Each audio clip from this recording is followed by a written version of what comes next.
Most welcome all of you. चलिएगा आपका session start हो चुका है, आपके घड़ी के जस्ट बज चुके हैं 5 PM। सो फटाफट से आप अपनी क्लासेस में आ जाएंगे गाइस। आपका जीके सीएस स्टार्ट हो चुका है, जबकि ऑलरेडी आपको कंफर्म हो कि भारतीय अर्थव्यवस्था ऑलरेडी आपको प्रोवाइड कराया जा रहा है। सो फ्री पीडीएफ नोट्स अगर पाना है जल्दी ही डिस्क्रिप्शन बॉक्स में लिंक दिया गया है, टेलीग्राम ज्वाइन कर लीजिए।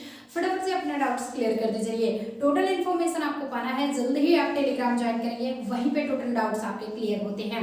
सिर्फ एक मेन मैटर ये होता है गाइज कि जो सेशन से जुड़ते हैं उन्हें बेनिफिट्स इंपॉर्टेंट क्वेश्चंस के होते हैं, बाकी पीडीएफ नोट्स तो ये अलाउड नहीं है।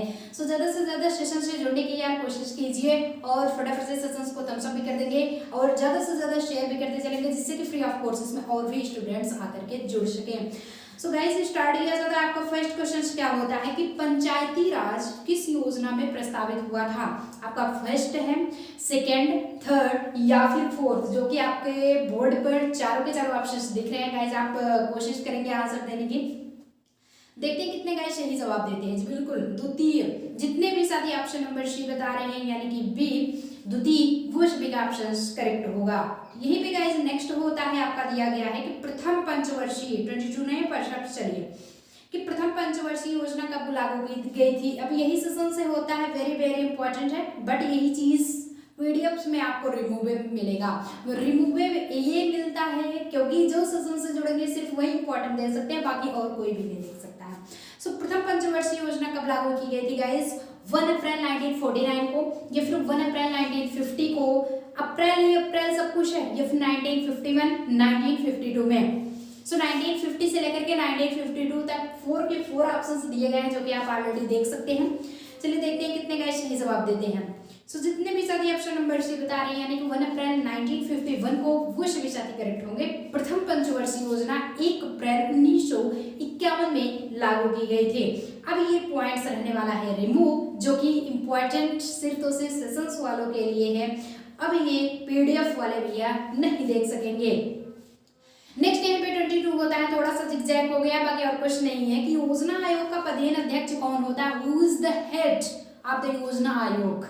राष्ट्रपति होता है यानी प्रेसिडेंट, या फिर उपराष्ट्रपति यानी कि चीफ प्रेसिडेंट, या फिर प्राइम मिनिस्टर, या फिर लोकसभा अध्यक्ष। कौन होते हैं? आंसर करना बिल्कुल नहीं भूलेंगे।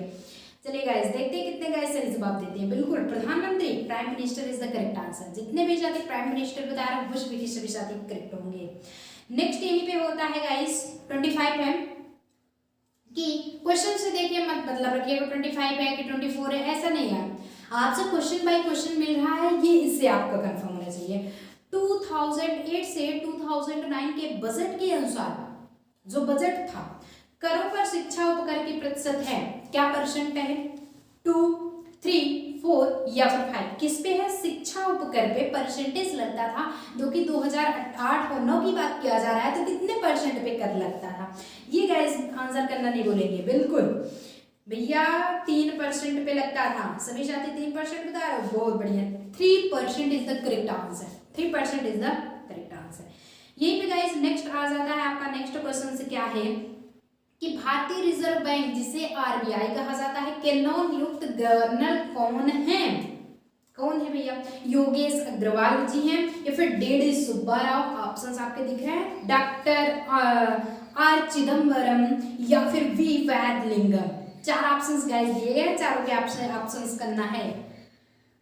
जितने भी साथी डी सुब्बा राव बता रहे वो सभी साथी करेक्ट होंगे। D Subba Rao is the correct answer. यहीं पे नेक्स्ट क्वेश्चन आप देख लेते हैं। चलिए कि भारतीय अर्थव्यवस्था पढ़ रहे हो, अपना टॉपिक ही है यही, इंडियन इकोनॉमिक्स, समझ रहे हो? इकोनॉमिक्स तो अर्थव्यवस्था क्या होता है? अगर अर्थव्यवस्था के अनुसार आप चलते हैं तो आप जो है अपने जो खर्चे जो होते हैं, जो भी स्पेंड करेंगे वो मैक्सिमाइज नहीं जाने देंगे, क्योंकि आप अर्थव्यवस्थावादी हैं, आप सब कुछ मैनेज कर ले रहे हैं। तो वही पढ़ाया जा रहा है आपके भारतीय अर्थव्यवस्था को किस रूप में व्यक्त किया जा सकता है, in which forms indicating to Indian economics. क्या आपको पता है गाइस कि मिश्रित अर्थव्यवस्था में, पूंजीवादी में, समाजवादी में, या फिर ग्रामीण में? आंसर करना नहीं बोलेंगे गाइस। 27 जी बिल्कुल ऑप्शन करते रहेंगे आप सभी। ऑप्शन नंबर 1 बता रहे हो, देखिए तुक्का लगाने की कोशिश नहीं करेंगे। और 15 अप्रैल को आपका फॉर्म आ जाएगा। सो आप जो है अपना मतलब कि अप्लाई कर लेंगे उसके लिए। और अब की बार फी भी आपकी कम कर दी है। जनरल के लिए जो कि 1500 थी, अब वो 1000 हो गई है। 1500 से 1000 हो गया है। 500 उसमें छूट मिल रही है।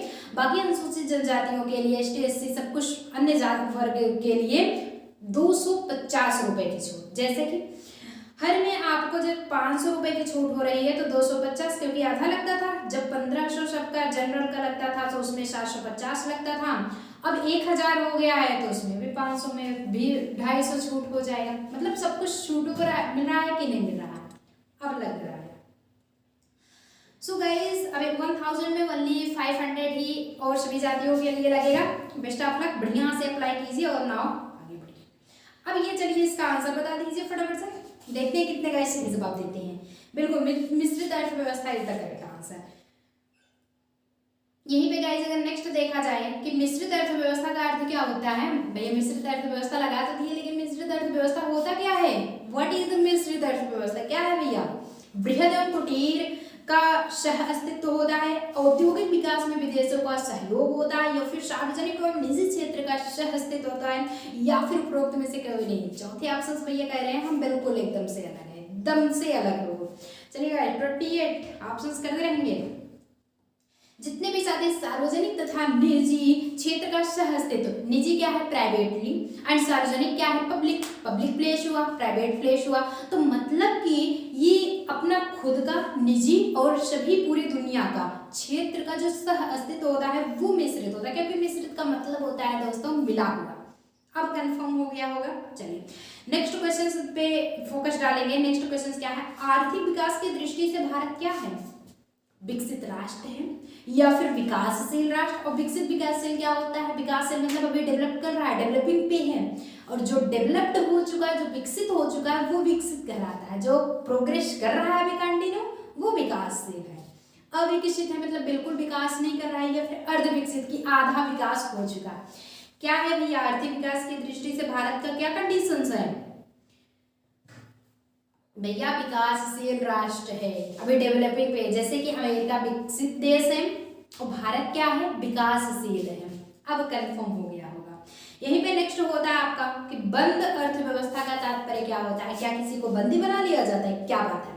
आयात बंद, नियंत्रित पूंजी, निर्यात बंद। आयात निर्यात आप समझते हैं, आयात मतलब आना, निर्यात मतलब जाना। कोई भी चीज आप व्यापार जैसे करते हैं, बिजनेस, कहीं से कुछ चीज लेते हैं तो आयात है, और यहाँ से भेजते हैं आप, वो निर्यात है। अब समझ में आयात निर्यात बंद। क्या ऑप्शन होगा? थर्ड ही क्वेश्चन। ऑप्शन करते रहेंगे आप सभी। बिल्कुल ऑप्शन नंबर डी। जितने भी साथी बता रहे हैं वेल डन गाइस, आप सभी का आंसर करेक्ट होगा। ऑप्शन नंबर डी बताने वाले सभी के सभी साथी करेक्ट हो जाएंगे। नेक्स्ट यहीं पे चलिए देख लेते हैं नेक्स्ट क्वेश्चन से क्या है कि भारतीय अर्थव्यवस्था के पिछड़ेपन का सर्व प्रमुख कारण क्या है? What is the main reason? एकदम backup conditions of Indian economics. भारत एकदम से अर्थव्यवस्था में पीछे आ गया, आखिर उसका रीजन क्या है? परंपरागत कृषि व्यवस्था, या फिर देश की विशाल जनसंख्या, मतलब बहुत ज्यादा जनसंख्या हो चुकी थी, उद्योगों का अल्प विकास, या फिर ऑल ऑफ द अबव। भैया लग तो सब कुछ रहा है, क्यों भैया? सब कुछ है। जब हर जगह रीजन ही रीजन होगा तो कुछ ना कुछ इंप्रेशंस तो पड़ेंगे ही पड़ेंगे ना, और जो बन के मतलब जो उत्पाद बनेगा वो तो सबके फैक्ट्स में होगा, सबके इंप्रेशन से बनेंगे। ये कंडीशंस होती है। अब समझ में आया? अब यहीं पे नेक्स्ट हो जाता है कि आर्थिक विकास का तात्पर्य क्या है? भैया ये भी बता दीजिए। मतलब कि आर्थिक विकास से तात्पर्य घरेलू उत्पादन में वृद्धि होती है, उत्पादन क्षमता में वृद्धि, या फिर ऑप्शंस दिख रहे हैं आय का समान वितरण एवं आत्मनिर्भरता, मतलब कि आपके अंदर सेल्फ कॉन्फिडेंस है, या फिर उपरोक्त में से सभी। गाइस 32 आंसर करते रहेंगे आप सभी। उपरोक्त सभी है। घरेलू उत्पादन वृद्धि होगी, उत्पादन क्षमता में वृद्धि होनी चाहिए, आत्मसम्मान मतलब कि आपके आत्मनिर्भरता होनी चाहिए, तभी आपका आर्थिक विकास हो सकता है। वरना कहीं भी कुछ भी इंडिपेंडेंट हुआ, किसी के ऊपर डिपेंड हुआ, तुरंत के तुरंत मामला गड़बड़ाया। अब समझ में आया? यहीं पे नेक्स्ट देखते हैं। नेक्स्ट क्या है कि अर्थव्यवस्था के प्राथमिक क्षेत्र में शामिल है। अगर इकोनॉमिक्स में फर्स्ट कंडीशन अपनाया जाए, क्या चीज है?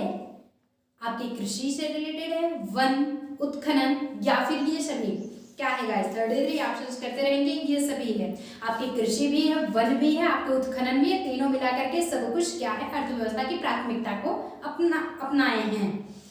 और नेक्स्ट क्वेश्चन यहीं पे आपके लिए होता है गाइस, प्रोवाइड किया गया है कि सेवा क्षेत्र क्या कि ऑलरेडी कोई क्षेत्र ऐसा नहीं है कि जो कि आप लेट जाओ आराम से सेवा मिलेगी। अर्थव्यवस्था के किस क्षेत्र के अंतर्गत आता है? एक सेवा क्षेत्र नाम है जो कि किसके अंतर्गत आता है? आपके प्राथमिक, द्वितीयक, तृतीयक या फिर चतुर्थक किसके अंतर्गत आता है? 34 ऑप्शंस करते रहेंगे भैया, ये तृतीयक के अंतर्गत आता है। अगर कहीं भी पूछा जाता है सेवा क्षेत्र किसके अंतर्गत आता है, तो ये तृतीयक के अंतर्गत आता है। अपना डिस्कस क्लियर। सो सेशंस मजा आ रहा है, बढ़िया, अच्छा लग रहा है, इंटरेस्टिंग। सो सेशंस को थम्स अप करते चलेंगे और ज़्यादा से ज़्यादा शेयर भी करने की कोशिश करेंगे, जिससे कि आप फ्री ऑफ कोर्सेज में और भी स्टूडेंट्स आ सकें, अपने फ्रेंडशिप, रिलेशनशिप सभी के साथ अपना डाउट्स आप सभी क्लियर कर सकें।